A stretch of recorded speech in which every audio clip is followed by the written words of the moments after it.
Hello everybody. आज 12th का एक important topic electromagnetic waves start करने जा रहे हैं। एक छोटा सा टॉपिक है, इसे हम 2 लेक्चर्स में पूरा करेंगे। पहला आज का लेक्चर होगा मैक्सवेल इलेक्ट्रोमैग्नेटिक वेव थ्योरी और दूसरे लेक्चर में हम इलेक्ट्रोमैग्नेटिक वेव्स देखेंगे, उसके प्रॉपर्टीज देखेंगे, यूसेस देखेंगे। इसमें जो टॉपिक कवर करने वाले हैं, पहला होगा conduction current, second displacement current. इसमें थोड़ा सा डाउट्स रहता है, देखेंगे इस पर किस तरह की प्रॉब्लम्स बनती हैं। फिर मैक्सवेल इक्वेशन जो कि बेस है इलेक्ट्रोमैग्नेटिक वेव थ्योरी का, उन्हें देखेंगे और फिर उससे बनने वाली इलेक्ट्रोमैग्नेटिक वेव्स थ्योरी जो मैक्सवेल इक्वेशन से बनेगी, राइट। और लास्ट और फाइनली जो प्रैक्टिकली जनरेट की थी हर्ट्ज ने, उनका हर्ट्ज का एक्सपेरिमेंट। तो चलिए शुरू करते हैं। First of all conduction current. Conduction current क्या होती है? वो जनरल डीसी करंट होती है, कुछ नया नहीं। सबसे पहले तो दिमाग में रखें क्या होता है वो time rate of flow of charge in conductors, है ना, वो कंडक्शन करंट। इसको हम यहाँ रिप्रेजेंट कर रहे हैं आईसी। मान लीजिए 2 कैपेसिटर की प्लेट हैं आपके पास में और उनको अक्रॉस में एक बैटरी कनेक्ट किया आपने। बैटरी एक कांस्टेंट डीसी करंट फ्लो हो रहा है इसमें, राइट, आईसी। तो सबसे पहले आईसी हो गया dq by dt, ये कंडक्शन करंट है आपका, कुछ नया नहीं, फाइन। अब आइए मेन डिस्प्लेसमेंट करंट पर। दोबारा से वही लीजिए कैपेसिटर्स, उनकी प्लेट, लेकिन इस बार जो बैटरी है वेरिएबल वोल्टेज की। जब भी वेरिएबल वोल्टेज दिखाना होता है तो एक एरो दिखा देते हैं सर, राइट। तो यहाँ टाइम डिपेंडेंट करंट फ्लो होगा इसमें, फाइन। तो एक बार अपन ये अज्यूम कर लेते हैं कैपेसिटर चार्ज हो रहा है आपका, प्लेट्स का एरिया ए है, किसी इंस्टेंट पर कुछ चार्ज होगा, ये अमाउंट ऑफ चार्ज को क्यू बोल देते हैं, राइट। एक इमेजिनरी गॉसियन सरफेस अज्यूम कीजिए। जब चार्ज है तो इलेक्ट्रिक फील्ड इलेक्ट्रिक लाइन से गॉसियन सरफेस से पास होगा। तो इलेक्ट्रिक फ्लक्स किसी इंस्टेंट पर प्लेट से जो पास हो रहा है वो क्या होता है, ई डॉट ए, यानी E cos theta, theta 0 area vector और इलेक्ट्रिक फील्ड के बीच का, तो कॉस 0 हो गया 1। इलेक्ट्रिक फील्ड कैपेसिटर की प्लेट के बीच में क्या होता है, सिग्मा बाई एप्सिलॉन। सिग्मा क्या है, surface charge density. Surface charge density क्या होता है, चार्ज पर यूनिट प्लेट का area, charge per unit area, right. इस ए से ए कैंसिल कर दें तो क्यू बाई एप्सिलॉन नॉट। आप अच्छे से जानते हैं इलेक्ट्रोस्टैटिक्स वाला कॉन्सेप्ट है। अब बात यहाँ ये नहीं है, बात ये है हमारे पास है वेरिएबल बैटरी। बैटरी वेरिएबल है तो हमारे पास में करंट भी टाइम डिपेंडेंट है, तो आपका इलेक्ट्रिक फ्लक्स भी टाइम डिपेंडेंट हो जाएगा क्योंकि चार्ज कांस्टेंट नहीं रहेगा, राइट। तो टाइम वेराइंग करंट के कारण हम इसको एक बार टाइम के रेस्पेक्ट में डिफरेंशिएट करें, ये वेरिएशन देखना चाहें तो वो एप्सिलॉन नॉट तो कांस्टेंट है, भाग ले लिया, dq by dt हो गया। अब ये dq by dt जो चेंज हो रहा है बेसिकली ये डिस्प्लेसमेंट करंट को जनरेट करता है। तो एप्सिलॉन नॉट को क्रॉस मल्टीप्लाई कर दें तो डिस्प्लेसमेंट करंट का फॉर्मूला हमारे पास आ जाता है epsilon not d5e by dt, right. तो बेसिकली डिस्प्लेसमेंट करंट है क्या, the electric current due to the changing electric field. भाई इलेक्ट्रिक फील्ड किससे जनरेट हो रहा है, चार्ज से। चार्ज चेंज हो रहा है क्योंकि हमारे पास वेरिएबल वोल्टेज है, वेरिएबल वोल्टेज है तो करंट वेरिएबल है हमारे पास, राइट। तो electric current due to the changing electric field, sometime electric displacement कहते हैं यहाँ पर जो चेंजिंग होता है electric field, it is known as the displacement current या फिर मैक्सवेल डिस्प्लेसमेंट करंट, फाइन। तो ये फॉर्मूला एक बन गया हमारे पास, id is equal to epsilon not d phi e by dt। Displacement current आपसे पूछा जाएगा तो ये फॉर्मूला हम याद रखें, हम इसको काम में लेंगे, राइट। तो चलिए अब इसको अप्लाई करना आना चाहिए, क्वेश्चन पूछे जाते हैं। मैंने एक क्वेश्चन लिया नीट में आया हुआ, नीट हो जेई में की तरह क्वेश्चन होते हैं ऑलमोस्ट 2019। एक कैपेसिटर मेरे पास 20 माइक्रोफैरड का, ठीक है, उसको एक वोल्टेज सोर्स से कनेक्ट किया गया है, वेरिएबल वोल्टेज सोर्स से 3 वोल्ट पर सेकंड। हमसे बोला गया है conduction current through the conducting wire and displacement current through the plates of the capacitor क्या है। अब एक इंपॉर्टेंट कॉन्सेप्ट, किसी इंस्टेंट पर ध्यान दीजिए जब वोल्टेज डिफरेंस चेंज होता है कैपेसिटर में, तो किसी इंस्टेंट पर यदि हम बात करते हैं तो डिस्प्लेसमेंट करंट और कंडक्शन करंट इक्वल होता है। ये तो हमने कह दिया, कैसे, इस बात को पहले हम प्रूव कर देते हैं जिससे कि बाकी क्वेश्चंस में भी दिक्कत नहीं आए। सबसे पहले कंडक्शन करंट क्या था, dq by dt, q charge, capacitor पर चार्ज, हर प्लेट पर चार्ज क्या होता है cv, c तो कांस्टेंट है, बाहर ले लें।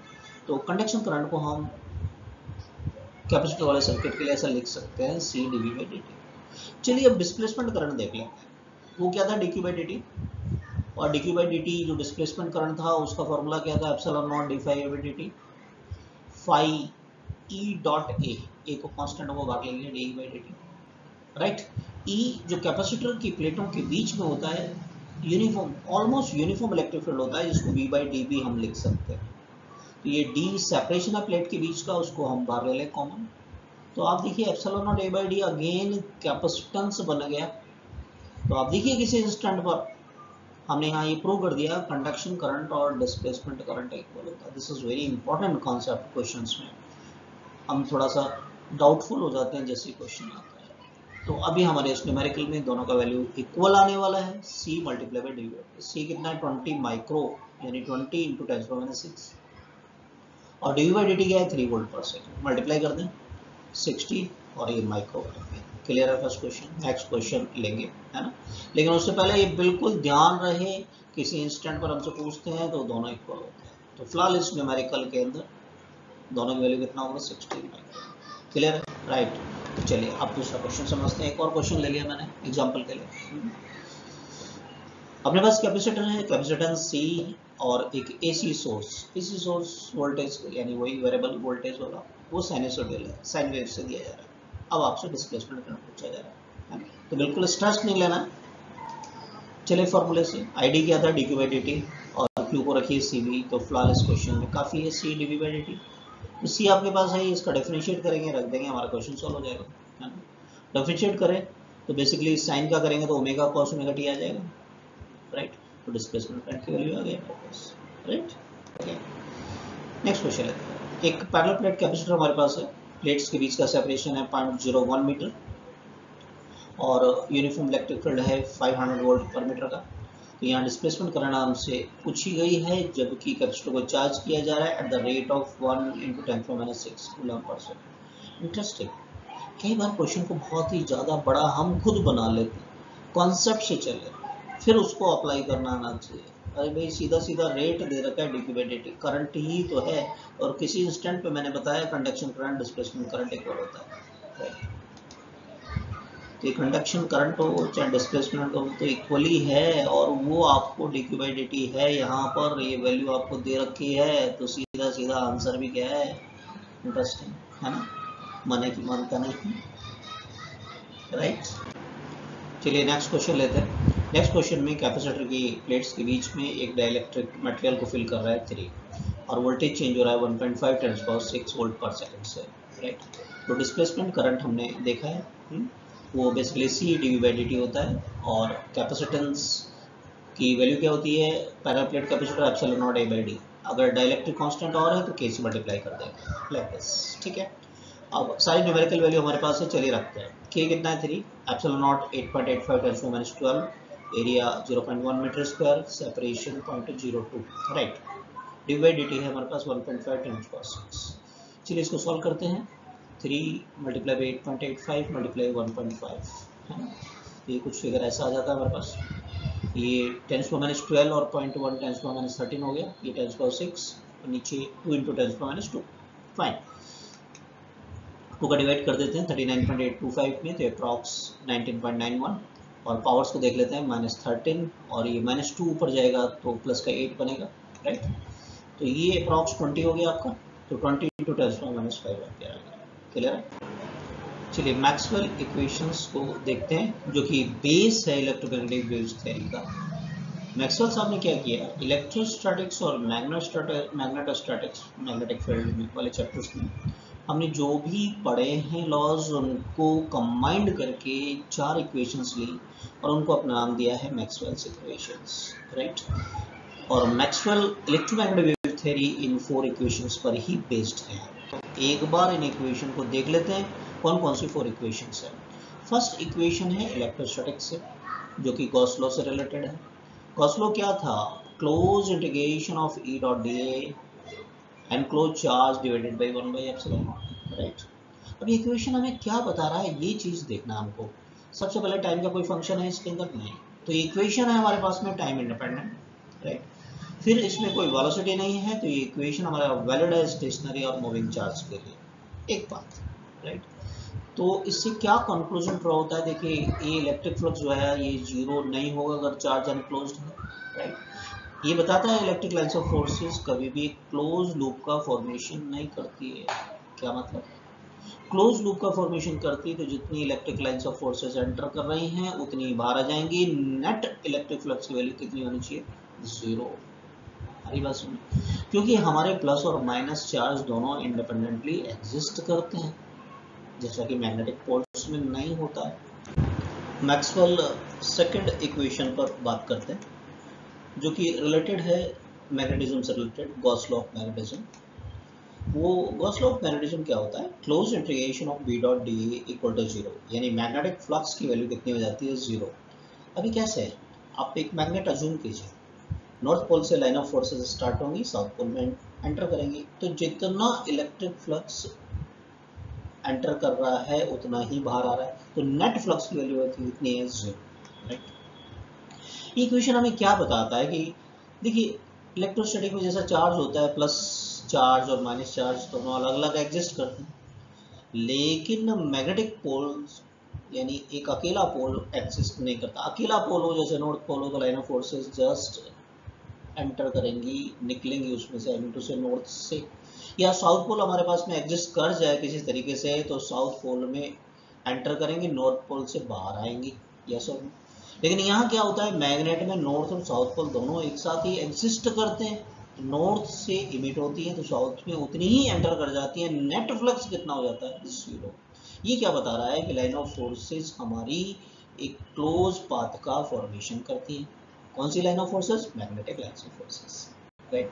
थर्ड इक्वेशन पर बात करते हैं। थर्ड इक्वेशन है ईएमआई की चैप्टर से related, Faraday law of electromagnetic induction. वो क्या होता है कि time rate of change of magnetic flux का जो नेगेटिव होता है वो इंड्यूस ईएमएफ के बराबर होता है, इक्वेशन।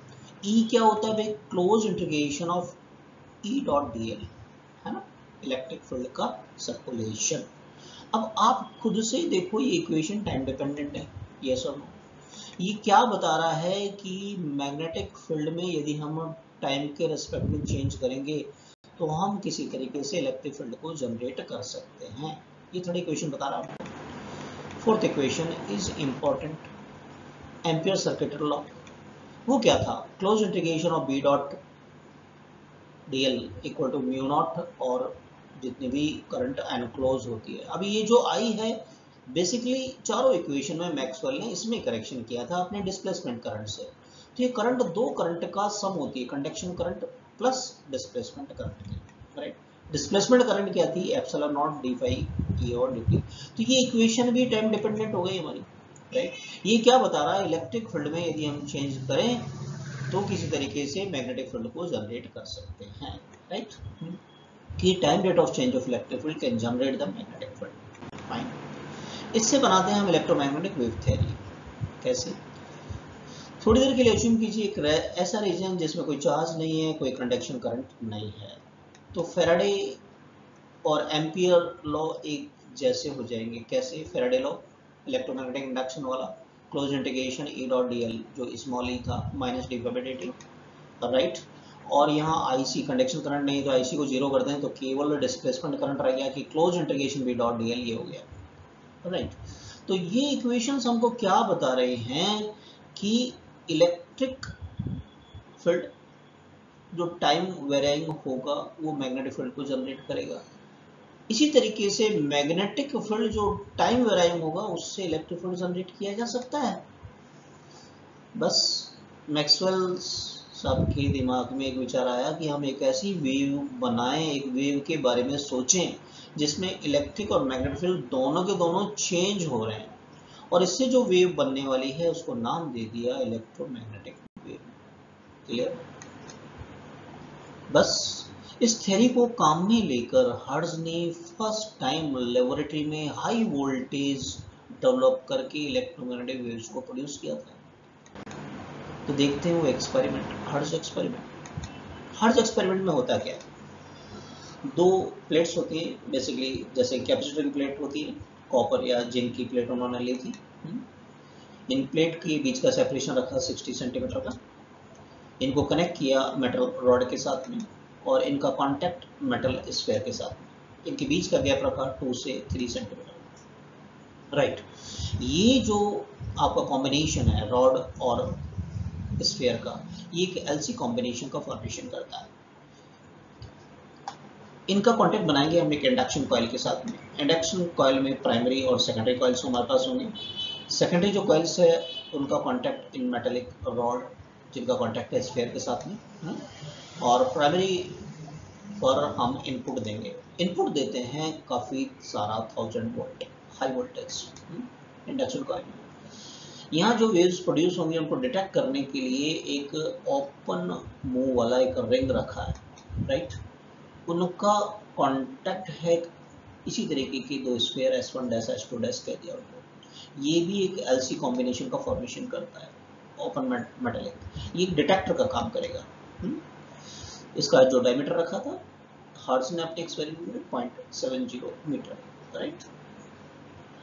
इसके डायमीटर को चेंज करके हम एलसी कॉम्बिनेशन में जो वेव्स प्रोड्यूस होंगी उनकी फ्रीक्वेंसी को चेंज कर सकते हैं, फाइन।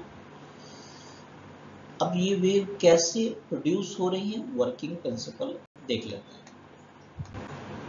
वर्किंग प्रिंसिपल देखते हैं हर्ट्ज का।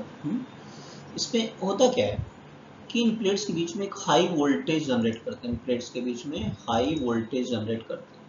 उस हाई वोल्टेज से होता क्या है कि स्फीयर्स के बीच में जो गैप होता है, यहाँ जो एयर होती है वो आयोनाइज हो जाती है। गैस क्या हो जाती है, एयर क्या हो जाती है, आयोनाइज हो जाती है, जिससे एक प्लेट से दूसरे प्लेट के बीच में एक डिस्चार्जिंग पाथ जनरेट हो जाता है मूवमेंट के लिए, राइट।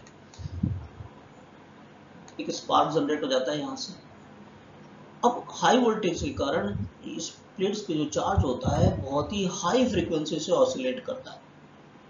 उस हाई फ्रीक्वेंसी से ऑसिलेटिंग जो चार्ज है वो एक high frequency oscillating electric field generate करता है।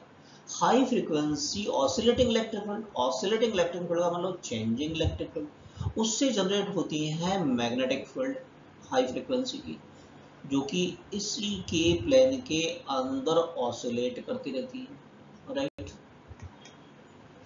अब इससे फॉर्मेशन होता है इलेक्ट्रोमैग्नेटिक वेव का। अब होता क्या है, डिटेक्टर यानी ये जो ओपन मुंह वाली रिंग आपको दिखाई दे रही है, इसको रखते हैं perpendicular to the plane of the oscillating current के। अब यहाँ से जो ऑसिलेटिंग मैग्नेटिक फील्ड जनरेट होता है, राइट, वो करता क्या है, इसके बीच की जो एयर है उसको आयोनाइज करता है S1 और S2 के बीच में। तो यहाँ एक कंडक्टिंग पाथ अवेलेबल हो जाता है। अब जो वेरिएबल जो मैग्नेटिक फील्ड है उससे एक इंड्यूस करंट जनरेट होता है इस गैप के बीच में, तो एक स्पार्क जनरेट हो जाता है। यहाँ S1 S2 से जनरेट हो रही है इस स्पार्क से इलेक्ट्रॉन वेव, और S1 डैश S2 के बीच में डिटेक्ट की जा रही है, राइट। ऐसा देखा गया है कि स्पार्क ज्यादा इंटेंस होता है यदि हम ये स्फीयर्स को एक दूसरे के पैरेलल रखा जाए। हर्ट्ज ने इलेक्ट्रोमैग्नेटिक वेव्स जो अपनी लेबोरेटरी में जनरेट की थी वो अप्रॉक्सीमेटली वेवलेंथ थी 6 मीटर की। बाद में हमारे देश के ग्रेट साइंटिस्ट JC बोस, यदि आपने नाम सुना हो, तो उन्होंने 25 mm से 5 mm की वेवलेंथ की इलेक्ट्रोमैग्नेटिक वेव्स को जनरेट किया था। अगर आपको लग रहा है कि 6 मीटर के कंपेयर में ये तो बहुत कम है, वेवलेंथ कम होना यानी फ्रीक्वेंसी बहुत ज़्यादा, फ्रीक्वेंसी ज़्यादा तो सोचिए उसकी एनर्जी भी बहुत ज़्यादा है, तो इट इज़ मोर इम्पोर्टेंस रखेगा। क्लियर है ना। तो ये फर्स्ट पार्ट था। सेकंड पार्ट में हम इलेक्ट्रोमैग्नेटिक वेव्स देखेंगे। मिलते हैं नेक्स्ट लेक्चर के अंदर। Thank you for watching.